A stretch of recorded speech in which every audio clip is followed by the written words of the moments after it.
Radhe Radhe friends, आज मैं आपके साथ जो पुराने फैब्रिक होते हैं उनका रीयूज़ करके हम कुछ नया बना सकते हैं।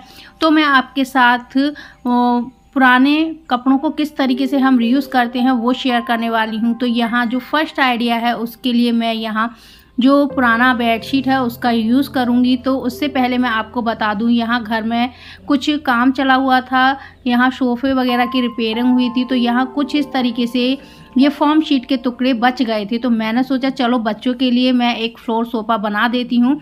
तो यहाँ इस तरीके से जितने भी ये पीस थे उन्हें मैंने यहाँ अरेंज करके रख लिया है और इस तरीके से ये मैंने इन्हें सेट कर लिया है। अब यहाँ इसके लिए हम बनाने वाले हैं कवर। तो वो कवर बनाऊंगी मैं पुराने बेडशीट से।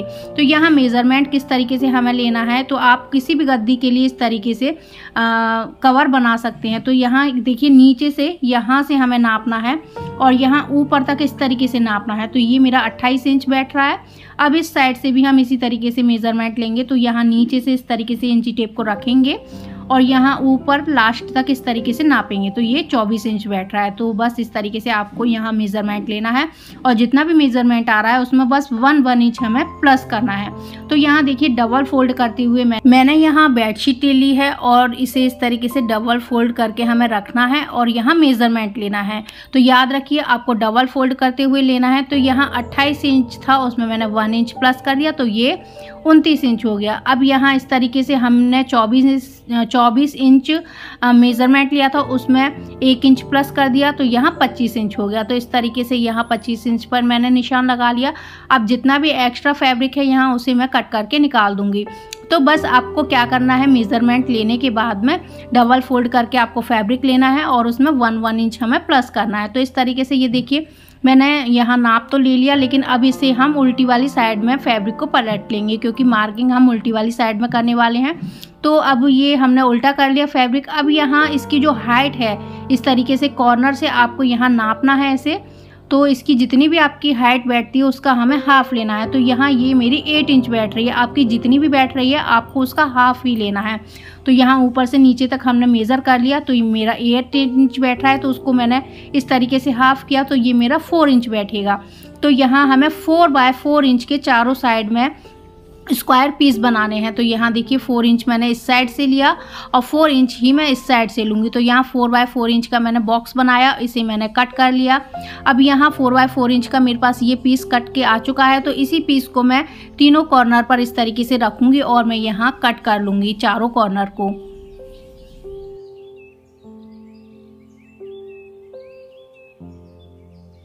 अभी चारों पीस हमारे ये देखिए कट चुके हैं। अब यहाँ इसकी ये वाली साइड मैं खुली रखने वाली हूँ और यहाँ इसकी जो ये तीनों साइड हैं यहाँ हम लगाएंगे सिलाई।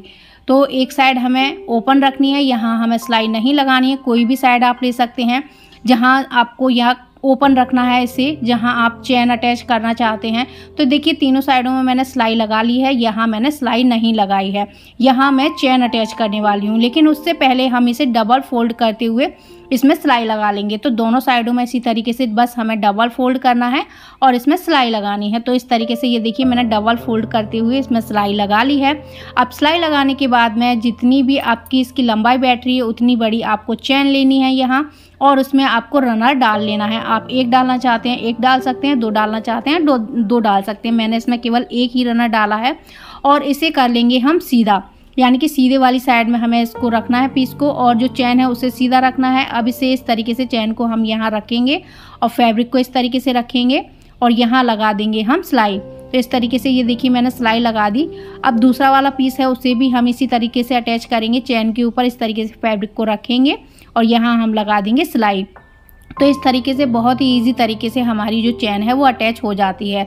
तो यहाँ चैन को हमने अटैच कर दिया। यहाँ हम थोड़ा सा चैन को खोलेंगे और यहाँ से फिर से हम इसे पीस को उल्टा कर लेंगे। तो यहाँ हमने इस तरीके से इस पीस को उल्टा कर लिया। तो अब उल्टा करने के बाद में यहाँ इस चैन को हम इस तरीके से बंद कर लेंगे और इसके जितने भी हमने कॉर्नर यहाँ कट किए थे उन्हें इस तरीके से पकड़ेंगे और यहाँ हम सिलाई लगा लेंगे। तो ये देखिए चारों कॉर्नर पर हमें यहाँ सिलाई लगानी है। तो इस तरीके से ये यहाँ मैंने सिलाई लगा ली है। अब सिलाई लगाने के बाद में इस पीस को करेंगे हम सीधा। तो चारों कॉर्नर पर बहुत अच्छे से हमने सिलाई लगा ली है। आप डबल सिलाई भी लगा सकते हैं। अब चैन को हम खोलेंगे और इस पीस को करेंगे हम सीधा। अब सीधा करने के बाद में इसके जितने भी कॉर्नर है वो हमने निकाल लिए हैं। और इस तरीके से आप जो मैट्रेस होते हैं हमारे उसके लिए कवर बना सकते हैं, सोफ़े के कवर बना सकते हैं। तो यहाँ ये बेकार पड़े हुए थे फॉर्म शीट के टुकड़े, मैंने इनको यहाँ इस तरीके से अरेंज कर लिया और सेम इसी के मेज़रमेंट से ये जो मैंने गद्दी है वो बनाई है। तो इस तरीके से जितने भी पीस थे जिस तरीके से रखे थे मैंने सेट करके सेम उसी तरीके से इसमें मैं इन्हें अच्छे से सेट कर दूंगी। तो बहुत ही परफेक्ट बना था, एकदम जो मेज़रमेंट हमने लिया था फिक्स उसी के मेज़रमेंट से बना है। और हमने वन इंच हमने एक्स्ट्रा लिया था तो सिलाई में वो चला गया और ये एकदम फिक्स बना हुआ है। तो जितने भी पीस थे सारे मैंने यहाँ अच्छे से अरेंज कर दिए हैं। और इस तरीके से आप अपने सोफ़े के जो गद्दी होती हैं उसके लिए भी कवर बना सकते हैं। तो यहाँ देखिए ये बहुत ही अच्छे से हमारा कवर अप हो चुकी हैं, सारे जो टुकड़े पड़े हुए थे और ये फ्लोर सोफ़ा बनकर एकदम तैयार है। यहाँ से आप इसे वॉश भी कर सकते हैं। चैन को खोलिए और आप इन्हें निकाल कर जो गद्दी अगर गंदी हो जाती है उसे आप यहाँ वॉश भी कर सकते हैं। अगर आप भी इस तरीके से फ्लोर सोफ़ा बनाना चाहते हैं तो आप मार्केट से जो पूरा फ्रेश पीस होता है उस तरीके से आप लाकर और इस तरीके से मेज़रमेंट लेकर आप यहाँ बना सकते हैं। और बच्चों को ये चीज़ें बहुत ज़्यादा पसंद आती हैं। तो जो मेरी ये भतीजी है वो देख रही थी कि बुआ ने क्या बनाया है और आकर फटाक से बैठ गई और यहाँ देख रही थी। तो मैंने बोला वीडियो बन रहा है और हेलो कर दे बेटा, तो बहुत अच्छे से देखिए इसने हेलो किया। तो फ्रेंड्स ये वाला आइडिया आपको कैसा लगा प्लीज़ मुझे कमेंट करके ज़रूर बताइएगा। अब जो नेक्स्ट आइडिया है उसके लिए यहाँ मैंने यहाँ एक जंप सूट लिया है और उस जंप सूट को यहाँ मैं कट करने वाली हूँ। तो मैंने इसे पहले कट कर लिया है, बाद में आपको बता रही हूँ, इसीलिए मैंने साइड में एक जंप सूट का पिक लगा दिया है। तो इस तरीके से हमें इसकी लेंथ लेनी है जितनी भी आपको चाहिए और फिर इस तरीके से यहाँ जो इसकी चौड़ाई वाली साइड है वहाँ से इसे हमें कट करना है। तो ये देखिए मैंने इसे ऑलरेडी कट कर लिया था, इसीलिए मैंने साइड में पिक लगाई हुई है। इस तरीके से कट करने के बाद में यहाँ इसमें इलास्टिक दी हुई है जिससे कि अपने आप ये एडजस्ट हो जाता है। और यहाँ नीचे इसको डबल फोल्ड करते हुए मैंने इसमें सिलाई लगा ली है। तो यहाँ देखिए बिना किसी मेहनत के ये हमारा एक बहुत ही प्यारा सा, आप इसे एज अ टॉप भी यूज़ कर सकते हैं या फिर आप इसे एज अ ब्लाउज़ भी यूज़ कर सकते हैं। तो मैं इसे एज अ ब्लाउज़ यूज़ करने वाली हूँ। तो ये देखिए कितना सुंदर लग रहा है। तो इस तरीके से आपके पास जैसे पुरानी कुर्ती होती हैं, स्टाइलिश कुर्तियाँ होती हैं या फिर जंप सूट वगैरह होते हैं, इस तरीके से उनको आप ब्लाउज़ वगैरह में कन्वर्ट कर सकते हैं। तो यहाँ इस तरीके से ये देखिए मैंने जो ये एक जंप सूट पड़ा हुआ था बहुत दिनों से, ये कनिष्का ने बहुत ही कम पहना था तो इसका मैंने रीयूज़ किया और इसे मैंने ब्लाउज़ बना लिया। तो ये आइडिया कैसा लगा ज़रूर बताइएगा। अब जो थर्ड आइडिया है उसमें मैं आपको जो पुराने लोअर वगैरह होते हैं उसकी हम लेंथ किस तरीके से बढ़ा सकते हैं वो बताने वाली हूँ। तो यहाँ देखिए ये जो लोअर है इसकी हम लेंथ बढ़ाने वाले हैं। तो इसकी लेंथ हम किस तरीके से बढ़ाएंगे, तो उसके लिए यहाँ देखिए सबसे पहले जो ये कमर वाली साइड है यहाँ इसे करना है हमें ओपन। तो ओपन करने के लिए अंदर जो ये सिलाई लगी हुई है वहाँ से केवल ऊपर वाले फैब्रिक को हमें इस तरीके से लेना है और थोड़ा सा कट लगाना है और फिर पूरे राउंड में इस तरीके से जो ये सिलाई लगी है उसे हमें कट कर लेना है, क्योंकि सिलाई तो उधेड़ने वाली है नहीं। तो बस यहाँ इसे मैंने इस तरीके से कट कर लिया है। अब कट करने के बाद में यहाँ जो इलास्टिक है वो मेरी यहाँ अलग हो चुकी है, ये देखिए। अब इलास्टिक को अलग करने के बाद में यहाँ आप कोई भी फैब्रिक ले सकते हैं। तो फैब्रिक आपको स्ट्रेचेबल ही लेना है, ये आपको याद रखना है। तो अब यहाँ हम मेज़रमेंट ले रहे हैं। तो यहाँ देखिए जो फैब्रिक अंदर की साइड था उसे मैंने अंदर कर दिया। जितना भी आपको यहाँ लेंथ बढ़ानी है उतना आप यहाँ ले लीजिए और फिर इसे इस तरीके से डबल फोल्ड करके ऊपर से, जैसे कि इलास्टिक की जितनी चौड़ाई है उतना आपको यहाँ डबल फोल्ड करके लेना है। तो बस इस तरीके से आपको यहाँ फैब्रिक लेना है। और अब यहाँ मैंने आपको केवल सिखाने के लिए ये फैब्रिक लिया है। आपको अगर यहाँ फैब्रिक लेना है लेंथ बढ़ाने के लिए तो आपको स्ट्रेचेबल फैब्रिक लेना है, जो कि जैसे कि पुरानी नाइटी वगैरह होती है, पुरानी टी शर्ट वगैरह होती हैं, आप उनका यहाँ यूज़ कर सकते हैं। और उनमें अगर सिलाई नहीं लगे तो आप नीचे उसमें अखबार का पीस रख के सिलाई लगा सकते हैं। तो यहाँ मैंने इस तरीके से ये दो फैब्रिक ले लिए हैं। जो हमने मेज़रमेंट आपका जो भी बैठ रहा है उस हिसाब से यहाँ आप जो पीस है फैब्रिक का वो ले सकते हैं। और इसमें बीच में मैंने सिलाई लगा ली है। अब सिलाई लगाने के बाद में यहाँ हमें मेज़रमेंट लेना है कमर के हिसाब से। तो बस इस तरीके से डबल फोल्ड करके हमें फैब्रिक लेना है और यहाँ इस तरीके से जो भी आपका ये कमर का नाप है उसे इस तरीके से आपको यहाँ नापना है। अब यहाँ हमें थोड़ा सा फैब्रिक एक्स्ट्रा लेना है सिलाई के लिए, जितना भी आप सिलाई में लेना चाहते हैं, और यहाँ मार्किंग करके इसे कट कर लेना है। तो यहाँ मार्किंग करके मैंने इसे कट कर लिया है।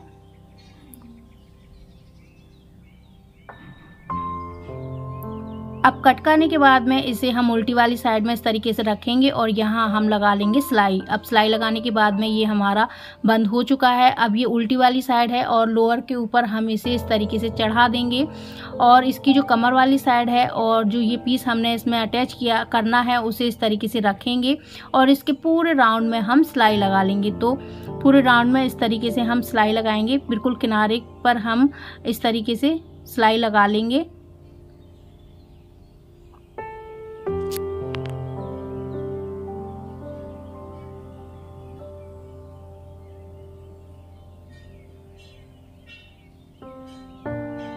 अब इसके पूरे राउंड में हमने सिलाई लगा ली है। अब सिलाई लगाने के बाद में इसे ऊपर की साइड इस तरीके से हम पलटेंगे। अब पलटने के बाद में यहाँ ऊपर हमें दाब सिलाई लगानी है। अब दाब सिलाई लगाएंगे और ऊपर यहाँ हमें इलास्टिक अटैच करनी है। तो इलास्टिक अटैच करने के लिए यहाँ हमने देखिए 5 इंच मैंने इसमें एक्स्ट्रा फैब्रिक लंबाई के लिए लिया है, और ऊपर का फैब्रिक है वो जो हमने बेल्ट अंदर इलास्टिक लगाई है उसका डबल लिया है। तो यहाँ ऊपर बस थोड़ा सा फोल्ड करके हमें सिलाई लगानी है, जिससे कि हमारी जो बेल्ट लगाने में हमें आसानी हो।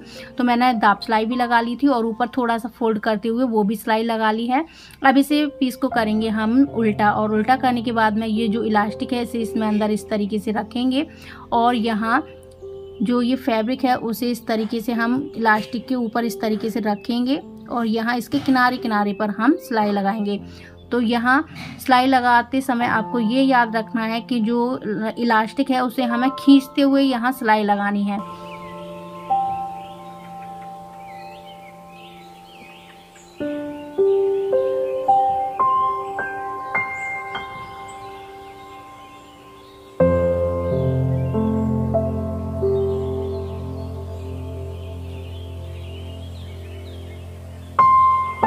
फ्रेंड्स देखिए इस तरीके से पूरे राउंड में हमने इलास्टिक को खींचते हुए सिलाई लगा ली है। अब इस पीस को करेंगे हम यहाँ सीधा, यानी कि लोअर को कर लेंगे हम सीधा, और इस तरीके से आप अपने लोअर की जो लेंथ है वो बढ़ा सकते हैं।